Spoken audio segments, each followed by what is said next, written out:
I work front desk at a hotel in Amsterdam. An American checked in and immediately asked where he could exchange his dollars. I pointed to the currency exchange across the canal. He stared at me like I'd spoken Martian. Why would I need to exchange money? Everyone takes dollars. I explained that we're in the Netherlands, we use euros. He laughed, actually laughed, and said, "The dollar is the world reserve currency. That means it's accepted everywhere." I learned that in economics class. I told him most shops won't take dollars. He pulled out his phone, Googled world reserve currency, showed me the definition, and said, "See? Reserve means backup. So if you run out of euros, you use dollars. That's literally what reserve means." He tried paying for breakfast with a $50 bill. The restaurant politely declined. He told them they were violating international monetary law. When they still refused, he paid with his credit card and left a 1-star review saying we don't understand basic economics. The review included a screenshot of the Wikipedia article about reserve currencies, with several paragraphs highlighted. But that's just Monday. Let me tell you about the tourists who thought their confidence could override entire countries. A woman in our lobby asked if we had normal coffee. I asked what she meant. She said, Starbucks coffee, real coffee. I explained we have a cafe next door with excellent Dutch coffee. She wrinkled her nose and said, "Dutch coffee? Is that even a thing? Coffee comes from Seattle." She genuinely believed Starbucks invented coffee. When I mentioned coffee originated in Ethiopia, she said, "Then why is Starbucks American?" I had no response to that logic. I'm a tour guide in Prague. An American couple joined my walking tour of the old town. We stopped at the astronomical clock, and I began explaining its history, built in 1410, one of the oldest functioning clocks in the world. The husband interrupted. "That can't be right. America invented modern timekeeping." I paused, assuming he was joking. He wasn't. His wife nodded in agreement. He continued, "Benjamin Franklin invented daylight saving time, which means Americans invented the concept of tracking time accurately. Before that, people just guessed." I explained that humans have tracked time for millennia, that this specific clock predates Columbus reaching America by 82 years. He shook his head slowly, like I was a child who didn't understand. Europe didn't have technology in 1410. That was the Dark Ages. You probably rebuilt this recently and just call it old for tourism. Another tourist, a German woman, tried helping. "Sir, the Renaissance was happening in 1410. Europeans had remarkable engineering." He turned to her. "The Renaissance was Italian, not Czech. So this clock would be in Italy." His logic was bulletproof in his own mind. I showed him the astronomical mechanisms, explained how it tracks Babylonian time, Central European time, and sidereal time simultaneously. He took photos but insisted to his wife, "It's a replica. The real one is probably in a museum in Pennsylvania." He left a TripAdvisor review claiming I needs better historical training. He gave 2 stars instead of 1 because the replica was convincing. I work at a pharmacy in Stockholm. An American tourist came in asking for Tylenol. I showed him our paracetamol. It's the same active ingredient, just the European name. He picked up the box, read the Swedish label, and put it down. "This isn't Tylenol.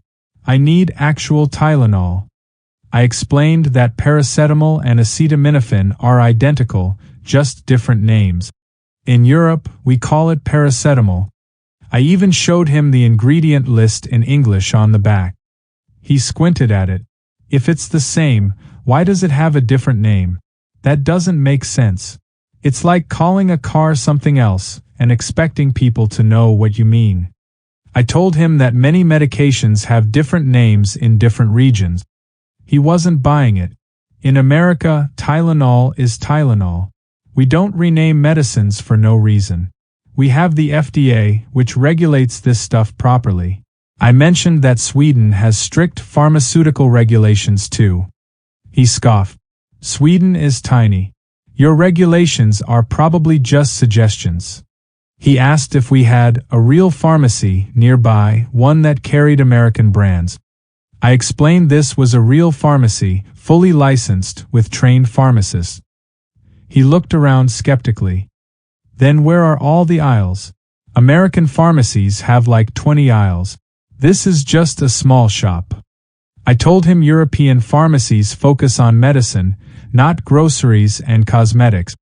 He muttered, so you're basically a drug dealer with a license. He left without buying anything. Later, his wife came back, apologized, and bought the paracetamol. She whispered, he has a headache but refuses to take foreign medicine. I'm going to tell him I found Tylenol at another pharmacy. I'm a waiter in a restaurant in Barcelona. An American family of 4 sat down and immediately asked for the kids' menu. I told them we don't have a separate kids' menu, but children are welcome to order smaller portions of any dish or share plates. The father frowned. Every restaurant has a kids' menu. It's a law. I assured him it's not a law in Spain. He insisted, it's an international restaurant law. For safety. Kids have different dietary needs. I explained that Spanish children eat the same food as adults, just smaller amounts. Our menu has plenty of options suitable for children: patatas bravas, croquetas, grilled fish, pasta. He shook his head firmly. Kids can't eat adult food. Their stomachs aren't developed. That's why kids' menus exist. It's science. His wife chimed in America, every restaurant has chicken fingers and mac and cheese. That's what kids eat. I suggested the grilled chicken or the pasta with tomato sauce. The father said, grilled chicken? That's not a kid's meal. Kids' meals are fried. And pasta with tomato sauce? That's just spaghetti. Kids need shaped pasta, like elbows. I offered to ask the kitchen if they could make the pasta special for the children. He perked up. Okay, but can you make it with American cheese? The orange kind. I explained we don't have American cheese, but we have excellent Spanish cheeses. He looked horrified. You're going to give my kids unpasteurized foreign cheese? That's dangerous. I assured him all our cheeses are safe and pasteurized. He demanded to see health certificate. When I brought the manager, the father asked if our kitchen was FDA approved. My manager, who speaks limited English, smiled politely and said, we have Spanish certification. The father stood up. Spanish certification? We're leaving. I'm not risking my children's health on non-American food standards. They walked out. Through the window, I watched them enter a McDonald's across the street. International food standards, apparently, only applied to local restaurants. I sell train tickets at a station in Vienna. An American approached the counter and asked for a ticket to Germany. I asked which city in Germany. He said, just Germany. I want to see Germany. I explained that Germany is a large country with many cities. Did he want Munich? Berlin? Frankfurt? He looked annoyed. Why do I need to pick a city? Just send me to Germany. I'll figure it out when I get there. I told him trains go to specific stations, not entire countries. He sighed like I was being difficult. In America, you can buy a ticket to a state. I've bought tickets to Florida before. You just go to Florida. I tried again. Sir, even to Florida you'd choose a city, Miami, Orlando, Tampa. Same with Germany. He pulled out his phone and showed me a map. Look, Germany is right there. It's not that big. Just put me on a train that crosses into Germany, and I'll get off wherever looks interesting. I suggested Munich, as it's close to Vienna.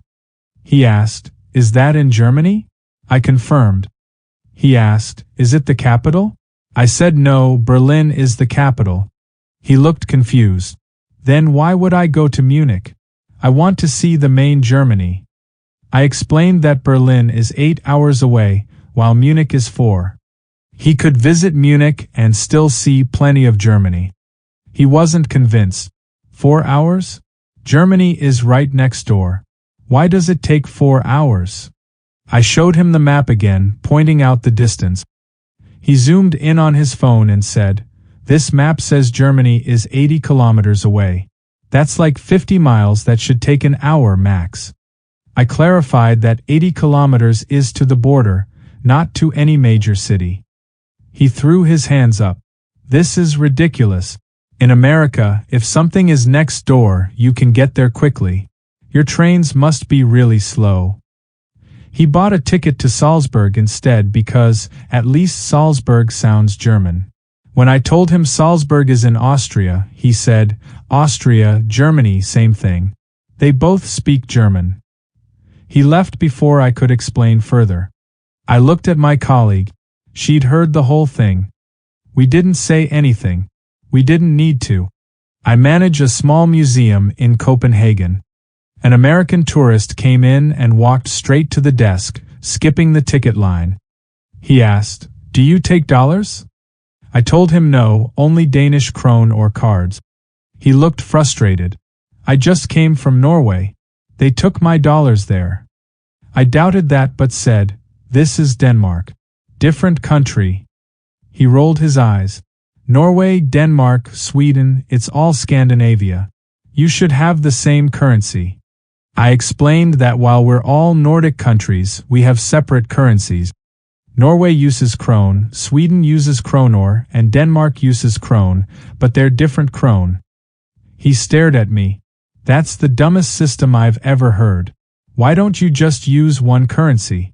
We figured that out in America." I mentioned that the US is one country, while Scandinavia is multiple countries. He waved me off. "You all speak the same language and look the same. Just merge already." I told him our languages are different, our governments are different, and we're distinct nations with separate histories. He scoffed. "You're basically the same.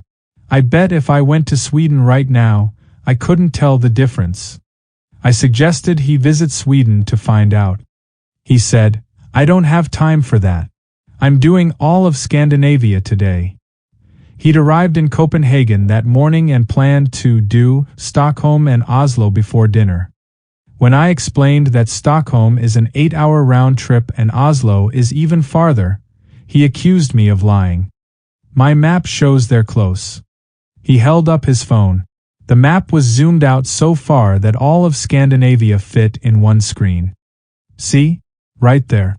All next to each other." I zoomed in to show him the actual distances. He zoomed back out. "You're making it look farther than it is. I know maps." He left to find someone who actually knows geography. I watched him argue with a taxi driver outside, presumably about driving to Sweden. I work at a gelato shop in Rome.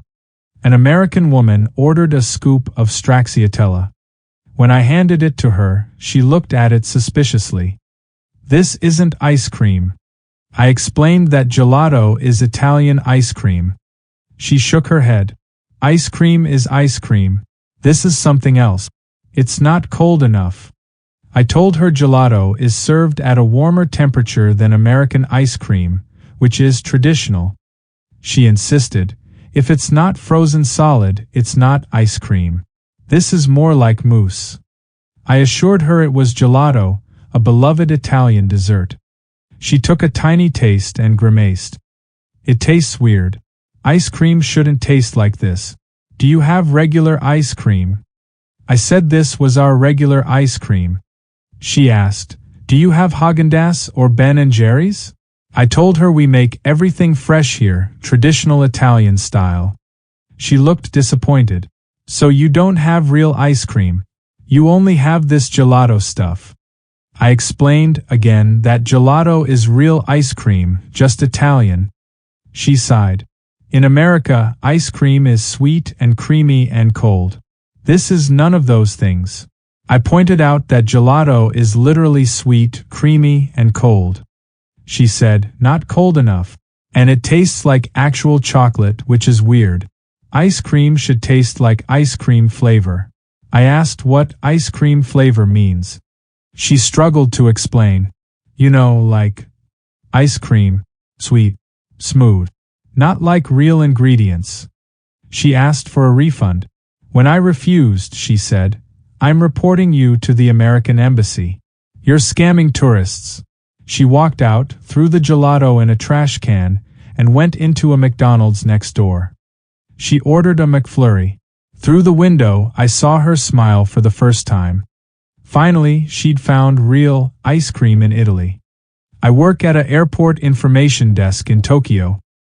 An American man rushed up, panicked, and said, I lost my passport. I asked where he last saw it. He said, I don't know, but I need to fly home in 3 hours. Can you just let me on the plane? I'm American. I explained he needs a passport to board international flights. He said, I'm a U.S. citizen. That should be enough. Just call my senator. I told him to contact the U.S. Embassy immediately. They might issue an emergency travel document.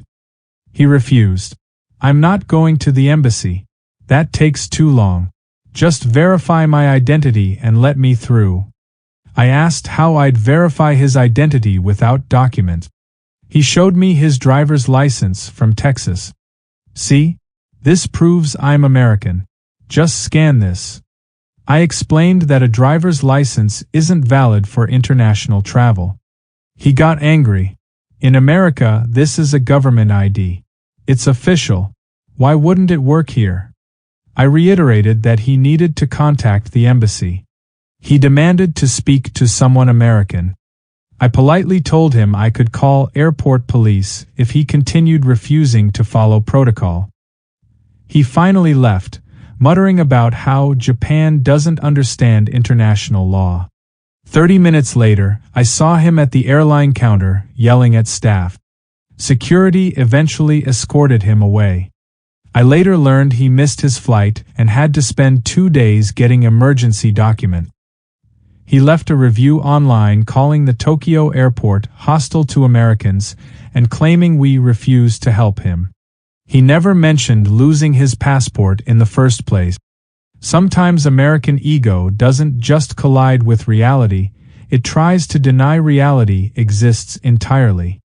And honestly, we're all just here, watching it happen, wondering how someone can be so confident about being so wrong. But tomorrow, someone new will arrive, convinced the world works exactly like their hometown. And we'll be here, ready with our tired smiles and patient explanations, knowing they won't listen.